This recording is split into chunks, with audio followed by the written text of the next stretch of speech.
नागरिक अभिनंदन को लेकर पहुंचे पूर्व सांसद आनंद मोहन का मुंगेर में लोगों ने गर्मजोशी के साथ किया स्वागत। वहीं इस दौरान जेडीयू के राष्ट्रीय अध्यक्ष राजीव रंजन सिंह उर्फ ललन सिंह भी मौजूद रहे। मुंगेर के ऐतिहासिक पोलो मैदान में सभा को संबोधित करते हुए ललन सिंह ने और आनंद मोहन ने बीजेपी पर जमकर प्रहार किया। जहां ललन सिंह ने कहा कि आनंद मोहन ने उस अपराध की सजा काटी है जो अपराध उन्होंने किया ही नहीं, तो आनंद मोहन ने कहा कि देश भर में राम मंदिर के लिए दान को लेकर बीजेपी पर लगाया बड़ा आरोप। कहा ये बड़ा लोग राम मंदिर के नाम पर मिले चंदे से देश भर में बना रही है बीजेपी की दफ्तर।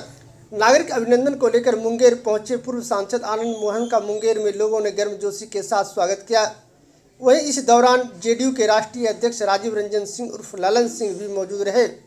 मुंगेर के ऐतिहासिक पोलो मैदान में सभा को संबोधित करते हुए आनंद मोहन ने बीजेपी पर जमकर प्रहार किया। वहीं इस दौरान उन्होंने अपनी पूरे जीवन की व्यथा भी जाहिर की। मुझे वैसे अपराध की सजा मिली है जिसमें मेरी कोई संलिप्तता ही नहीं थी। राजनीतिक विद्वेष के कारण मुझे फंसाया गया। मैंने माफ़ी नहीं मांगी बल्कि न्यायपालिका के आदेश के अनुरूप सजा काट कर वापस आया।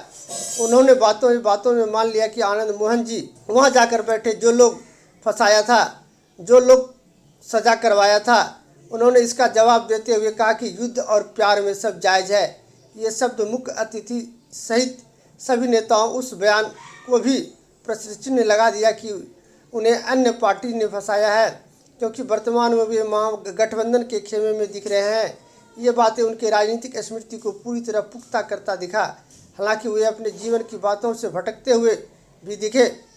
वे संबोधन के दौरान अपने पुत्र और शिवहर विधायक चेतन आनंद को शिवहर सांसद तक बता डाला, जो आम लोगों के लिए असहज प्रतीत हुआ। उन्होंने कहा कि हम राजपूत हैं, लड़ते हैं और ताल ठोक करके मिलते हैं तो दिल खोल करके।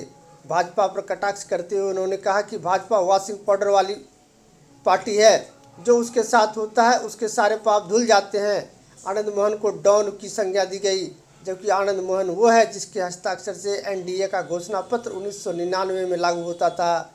देश भर में राम मंदिर के लिए दान को लेकर बीजेपी पर लगाया बड़ा आरोप। कहा ये लोग राम मंदिर के नाम पर मिले चंदे से देश भर में बना रहे हैं बीजेपी दफ्तर। राम मंदिर निर्माण के लिए जब राजस्थान से आ रहा था पत्थर, तो देश भर से मंगाई गई करोड़ों रुपये की ईंट की क्या ज़रूरत थी। बीजेपी वाले ने सभी ईंट को बेचा। कार्यक्रम के मुख्य अतिथि जेडीयू के राष्ट्रीय अध्यक्ष सह मुंगेर सांसद राजीव रंजन उर्फ ललन सिंह ने कहा कि आनंद मोहन ने उस अपराध की सजा काटी है जो अपराध उन्होंने किया ही नहीं। गोपालगंज डीएम जी कृष्णैया की हत्या मुजफ्फरपुर में होती है और उसके 12.5 मिनट बाद आनंद मोहन को हाजीपुर से गिरफ्तार होती है। ऐसे कैसे संभव है कि उस समय कोई व्यक्ति 12.5 मिनट में मुजफ्फरपुर से हाजीपुर पहुंच जाए। इसके साथ ही उन्होंने कहा कि उन लोगों ने राज्य में ऐसा कानून बनाया है यदि कोई किसी स्तर से सरकारी कर्मी की हत्या करता है तो उसे कोई परिहार नहीं मिलेगा, और यदि आम व्यक्ति की हत्या करता है तो उसे परिहार का लाभ मिलेगा, वो उसकी सज़ा कम हो जाएगी। आम और खास के बीच बनाए इस कानून को नीतीश कुमार ने बदला और आनंद मोहन की रिहाई संभव हो पाई। यदि आनंद मोहन की रिहाई पर हल्ला मचाने वाले देश की चिंता करे होते तो देश बदल गया होता। आरबीआई में आरटीआई लगाया सामाजिक कार्यकर्ता ने, कहा 88,000 करोड़ 500 के नोट, उसको 88,000 करोड़ को आप 500 से गुना कीजिए कितना नोट होता है। ट्रेन 4 छापाखाना से नोट निकला और वो रिजर्व बैंक तक नहीं पहुंचा। ये इस बात को रिजर्व बैंक ने स्वीकारा है, ललन बाबू जानते हैं।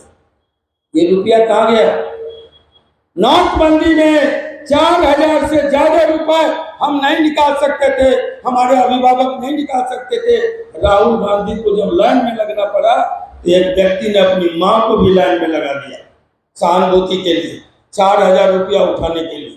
तब मैं पूछना चाहता हूँ, 4,000 रुपया जब हम नहीं उठा सकते थे तो करोड़ों की जमीन बीजेपी की के कार्यालय के लिए मुंगेर में कैसे रजिस्ट्री हो गया, कैसे खरीद लिया गया।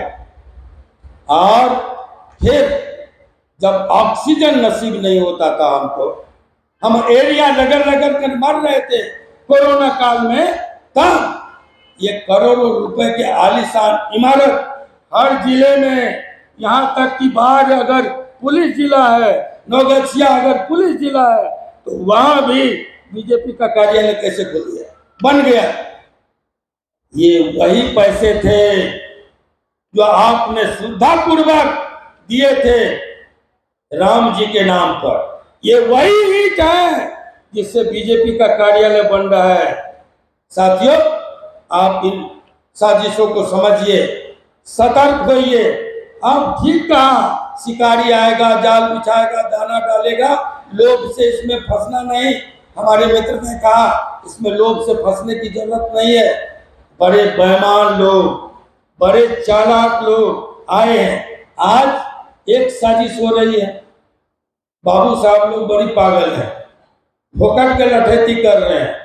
कल भी जब मार पड़ी ना वहां विधानसभा के उसमें, हाँ, जब मार पड़ी, कोई चौधरी जी, कोई सिन्हा साहब, कोई मोदी जी, कोई राय जी सामने नहीं आए। मैं जिन लोगों का नाम बता रहा हूं उसका टाइटल बता रहा हूं, कोई नहीं आए।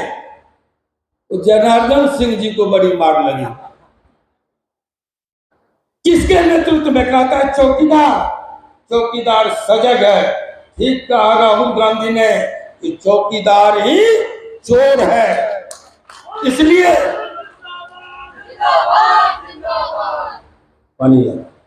मैं कह रहा हूं कि सुब्रमण्यम स्वामी से माल्या दोपहर में मिलता है और शाम में फरार हो जाता है।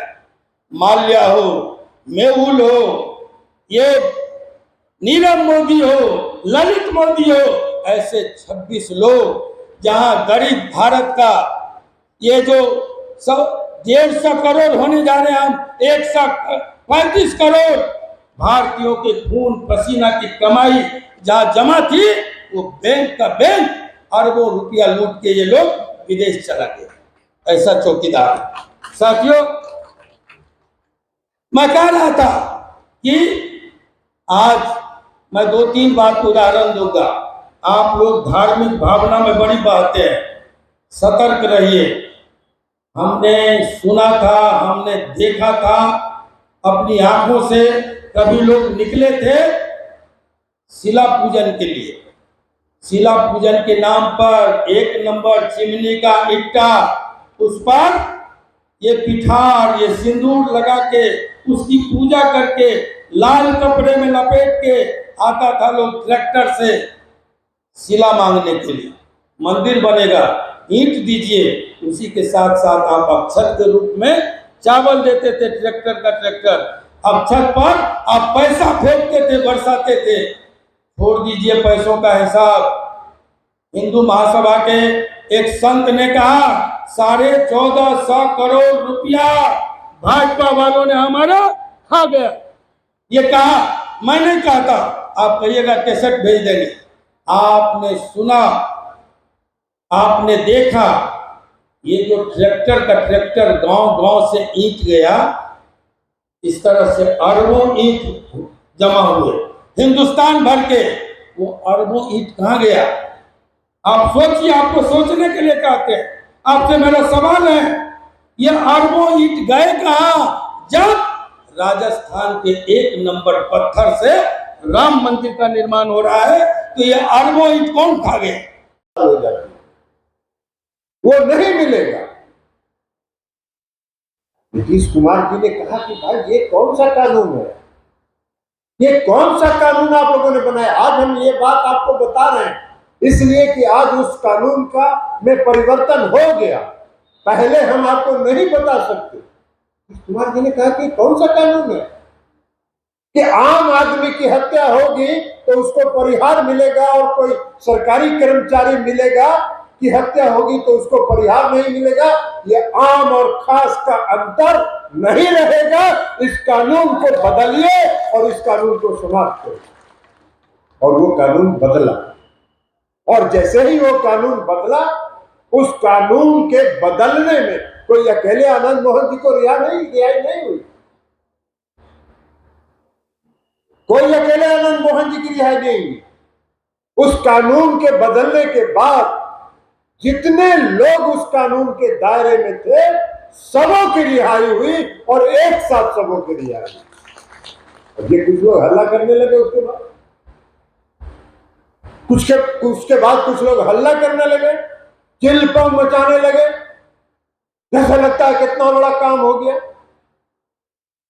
भाई आनंद मोहन जी सब दिन से राजनीतिक कार्य करता रहे,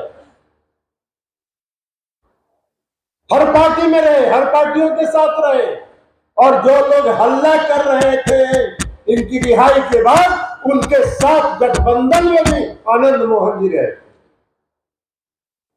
कह रहे क्या है, माफिया डॉन को छोड़ दिया। भाई आनंद मोहन जी भी एक सामाजिक कार्य करता रहे,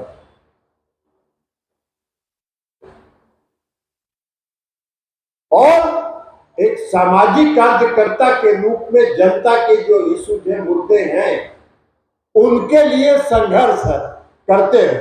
हाँ, एक बात जरूर है कि स्पष्टवादी रहे। कोई भी बड़ा नेता हो या छोटा नेता हो, गलत है तो उसके मुंह पर ही कह देते हैं कि भाई गलत है, हम इससे सहमत नहीं।